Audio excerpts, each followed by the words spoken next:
Halo, kembali lagi dengan saya Irianto Petrus. Kali ini kita akan membahas satu saham yang bergerak di bidang otomotif. Sebenarnya banyak sih industri yang dia masukin ya, yaitu saham Astra. Sebelum kita melangkah lebih jauh, kita lihat dulu suatu quotes dari Jack London. Jangan menunggu inspirasi datang, kamu harus mengejarnya. Semoga ini dapat menjadi motivasi bagi kita semua. Jadi sebelum kita membahas lebih jauh nih, saham Astra ya, ASII, kita lihat dulu sumber pemasukan dari Astra. Pertama, dari revenue dulu.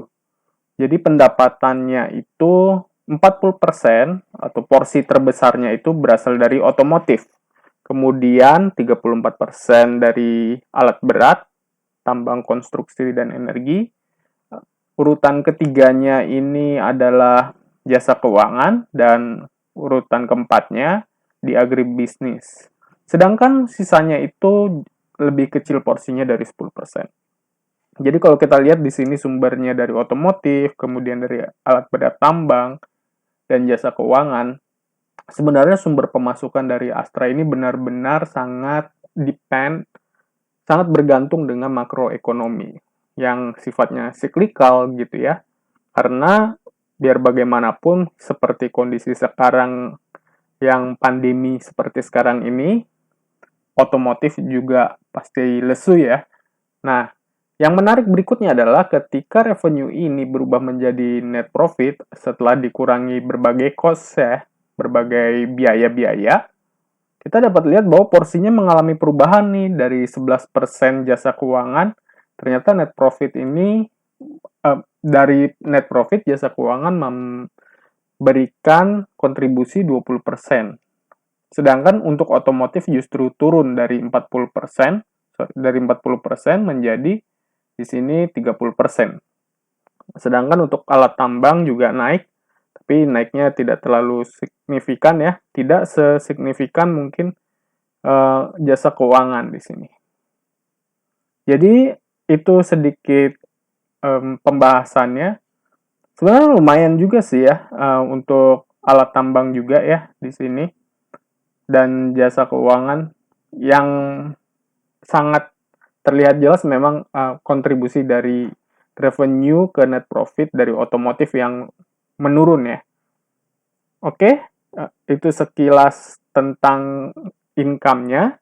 Sebelum kita bahas lebih lanjut, pastikan teman-teman untuk subscribe karena di video-video berikutnya kita akan membahas saham-saham lain secara fundamental.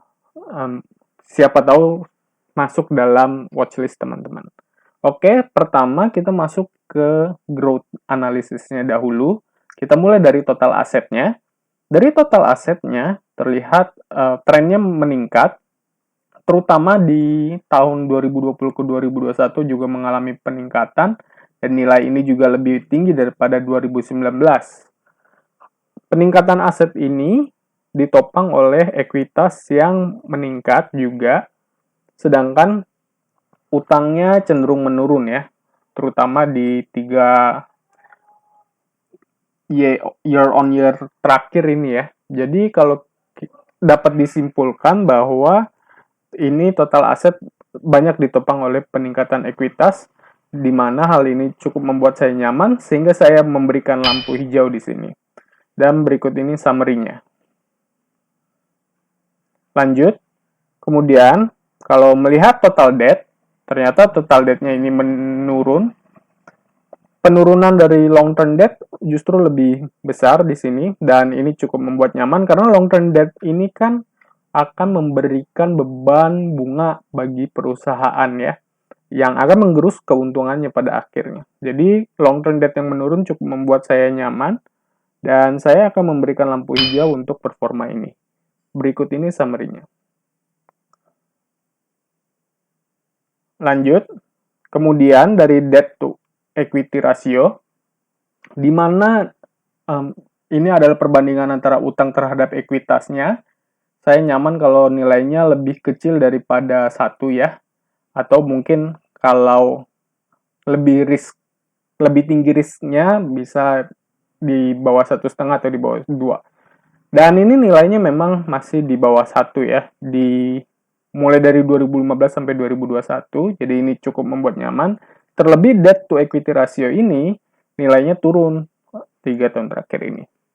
Kemudian kalau dilihat long term debt per asetnya, ternyata porsi long term debt-nya juga cukup kecil dan nilai ini turun karena tadi kalau dilihat bahwa long term debt-nya juga menurun ya. Jadi ini cukup membuat nyaman bagi saya. Saya akan memberikan lampu hijau di sini ya. Sorry. Dan berikut ini summary-nya. Lanjut. Kemudian cash ratio di sini kalau dilihat cash ratio-nya ini seperti kurva U ya. Jadi nilai cash-nya ini terendah itu di 2019, namun ini sudah kembali lagi di 60%, seperti di tahun 2015. Sedangkan untuk aset turnover-nya, di sini nilainya memang mengalami peningkatan, namun cash ratio ini memang masih di bawah 100% ya, dimana artinya kalau 100% perusahaan memiliki cukup uang kas untuk membayarkan utang jangka pendeknya. Jadi kita akan lihat lebih dalam lagi bagaimana cash flow yang dimiliki oleh perusahaan. Jadi yang berwarna biru ini adalah cash flow operational ya, aktivitas operasi. Di sini kita lihat trennya, aktivitas operationnya itu menghasilkan cash flow yang nilainya memiliki tren meningkat ya, terutama di tahun 2021 ini. Sedangkan kalau dilihat di yang warna kuning ini, atau di sini total cash flow-nya ya secara keseluruhan, trennya justru terlihat lebih jelas ya, nilainya dari negatif ke positif. Memang di sini ada penurunan gitu ya dari 2020 ke 2021. Tapi yang harus diperhatikan di sini ada penambahan cash flow dari aktivitas investasi. Ini kalau teman-teman yang mengikuti dari tahun lalu ya, bahwa Astra ini juga menjual salah satu investasinya di bank gitu. Jadi ini cukup membuat nyaman ya dengan operational cash flow yang meningkat, juga di sini secara net cash flow juga meningkat. Saya akan memberikan lampu hijau untuk performa ini dan berikut ini summary-nya. Lanjut. Kemudian, kalau kita lihat di sini revenue-nya dari tahun lalu 2020 ke 2021 juga mengalami peningkatan. Nah, ini kalau di annualize atau di ketahunkan gitu ya. Jadi ini kan kuartil kedua untuk 2021 dianggap dikali 2 gitu. Dan terlihat sebenarnya revenue-nya mengalami peningkatan meskipun mungkin di bawah dari tahun 2019 ya. Namun ini tetap merupakan peningkatan yang menumbuhkan harapan bagi saya juga. Saya akan memberikan lampu hijau untuk performa ini. Jadi mungkin ada berbagai faktor, salah satunya ya karena pada saat akhir tahun atau awal tahun 2021 ini memang sudah mulai ada upaya pemerintah untuk melakukan pelonggaran dan itu tercermin di laporan keuangan kuartil kedua ini. Nah, karena PSBB ini kan juga dimulainya dari Juni ya, akhir Juni Juli gitu. Nah, ini akan menyebabkan mungkin kita harus melihat bagaimana performa di kuartal ketiga karena baru di kuartal ketiga nih terlihat bagaimana kontribusi dari PSBB. Sorry, bukan PSBB ya, sekarang namanya PPKM. Oke, lanjut. Nah, yang menarik adalah di sini ya, net profit-nya. Kalau kita lihat di sini trennya meningkat tajam di 2020, kemudian menurun di tahun 2021. Padahal tadi revenue-nya kita lihat bahwa revenue-nya memiliki nilai yang meningkat gitu ya. Nah, ini juga menarik. Biasa di rata-rata di 8, ya sampai 9, jadi mungkin masih di bawah ya. Rata-ratanya di 8,5-an mungkin. Namun di 2020 meningkat di 12,7%. Kita akan bahas lebih dalam di sini ya. Kalau kita lihat revenue-nya memang mengalami penurunan di 2020 lalu meningkat lagi di 2021. Beban pokok penjualan, kemudian beban umum dan lain-lain menyebabkan selisihnya ini adalah net profit seharusnya ya. Dan kalau dilihat di sini membingungkan sekali. Tadi net profitnya mengecil, padahal kalau berdasarkan analisa ini net profitnya itu seharusnya membesar gitu ya. Ini 2020 jaraknya hanya segini gitu. Di 2021 jaraknya justru lebih besar seharusnya. Nah, ini kita lihat lebih dalam lagi nih di laporan keuangannya. Jadi di 2021 net revenue ya, net revenue itu sama dengan revenue ya. Di sini revenue-nya meningkat dari 2020 di 89 ke 107. Nah, sampai gross profit juga masih lebih tinggi. 2021 di 22, di 2020 20. Perbedaannya adalah penjualan investasi Bank Permata gitu ya. Di 2020 dapat 5.800, sedangkan di 2021 akun ini tidak ada.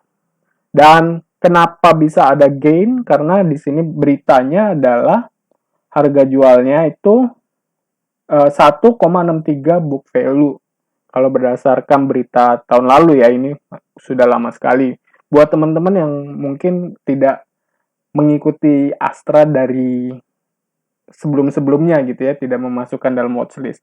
Nilai ini kan di atas book value sehingga ada nilai gain di sini ya dari penjualan sahamnya. Oke. Nah, jadi ini memang terlihat naik ya, tapi bagaimana ya gambarinnya? Ini seperti kalau petani jual sawah, nah gitu ya. Kalau petani jual sawah kan memang akan ada keuntungan, tetapi apakah di tahun-tahun berikutnya akan memiliki hasil produksi kalau sawahnya dijual. Nah, jadi ini memang bisa dibilang bukan sesuatu yang kontinu dan tidak merepresentasikan operational profit karena di laporan keuangan pun dia dipisah ya. Dia tidak masuk dari awal di net revenue ini. Oke, itu sedikit dari net profitnya. Sejauh ini saya merasa nyaman, saya akan memberikan lampu hijau di sini. Dan berikut ini summary-nya. Jadi bisa dibilang net profitnya naik, karena ini net profit yang tinggi ini akibat penjualan dari investasinya tadi. Sorry. Lanjut. Kemudian times interest earned, yaitu berapa kali lipat bunga utang bisa dibayarkan dengan keuntungannya. Nilainya sudah meningkat ya, meningkat tinggi ini di 9,33. Jadi cukup nyaman karena standar saya kalau bisa di atas 1 gitu. Kemudian untuk return on equity untuk kuartal kedua memang terlihat masih dalam tren penurunan di sini. Jadi namun kalau di sini kita lihat di sini nilainya 4,32 berarti kalau dikali 2 di 8,6 masih cukup nyaman ya untuk investasi di saham gitu ya dengan return sebesar itu di dalam 1 tahun ya dibandingkan dengan instrumen-instrumen lainnya. Namun ini juga tren yang menurun ini membuat saya memberikan lampu kuning. Berikut ini summary-nya. Lanjut. Kemudian kalau kita bicara tentang harganya ini pada saat video ini dibuat di 4.940. Nilai ini masih dalam istilahnya cukup wajar jika dibandingkan price to earning-nya.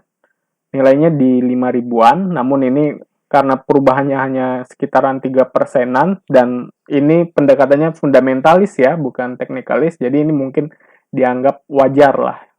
Dan kemudian untuk PBV-nya sendiri, nah ini yang menarik bahwa kalau dibandingkan tahun-tahun sebelumnya, nilainya itu masih sangat rendah dan bisa naik berdasarkan perhitungan saya memiliki chance ke 9 ribuan lah ya, dibandingkan PBV tahun-tahun sebelumnya. Dan kalau kita lihat memang tren PBV-nya ini turun ya dari tahun ke tahun, dan sekarang nilai PBV-nya di bawah 1. Artinya membeli saham dengan nilai di bawah book value-nya. Jadi ini menarik bagi saya karena harganya murah. Berdasarkan perhitungan ini saya akan memberikan lampu hijau. Dan berikut ini summary-nya. Kembali lagi harus disesuaikan dengan kondisi teknikal dan isu yang berkembang. Lanjut. Jadi sebelum kita membahas strategi yang bisa diambil, pertama kita summary-kan terlebih dahulu. Untuk growth-nya, asetnya bertumbuh, oke, saya akan memberikan centang di sini. Likuiditas, debt to equity ratio rendah, juga saya bisa kasih centang di sini. Kemudian untuk activity, high cash reserve, bisa saya centang karena operational cash flow maupun total net cash flow-nya juga positif ya. Kemudian profitability, increasing profit, kita ambil ini bukan turun ya, tapi naik karena tidak dengan asumsi tidak dilakukan penjualan dari bank tersebut pada tahun lalu ya. Kemudian untuk valuation, low price ya tadi ya, kalau dilihat, jadi ini bisa dicentang juga. Jadi ini cukup menarik. Dan bagaimana strategi yang bisa diambil? Pertama kita lihat dulu dari kelebihannya ya, secara fundamental baik, centangnya banyak. Kemudian kekurangannya memang net profitnya masih cenderung turun, baik dibandingkan 2020 secara real maupun dibandingkan 2019. Sedangkan untuk kesempatannya adalah kenaikan aktivitas ekonomi ya, seiring dengan bertambahnya jumlah vaksinasi. Kemudian juga fintech ini, jadi memang ada isu beritanya juga untuk investasi di bidang fintech. Terlebih lagi tadi kalau kita lihat bahwa kegiatan operasional fintech-nya cukup efisien ya buat Astra ini sendiri. Seperti yang dibahas di awal. Kemudian untuk tantangannya adalah kompetisi dan masuknya mobil listrik. Nah, ini juga menjadi menarik ya, dengan mungkin mobil listrik produsennya akan berbeda atau menggandeng perusahaan-perusahaan yang belum ada di Indonesia sebelumnya atau bahkan yang belum pernah mengerjakan mobil sebelumnya. Jadi ini kompetisi ini cukup menjadi tantangan. Oke, bagaimanakah dengan strategi investasinya? Sebelumnya, saya tekankan kembali, ini adalah opini pribadi, dapat berubah berdasarkan perubahan data dan bukan ajakan untuk melakukan apapun.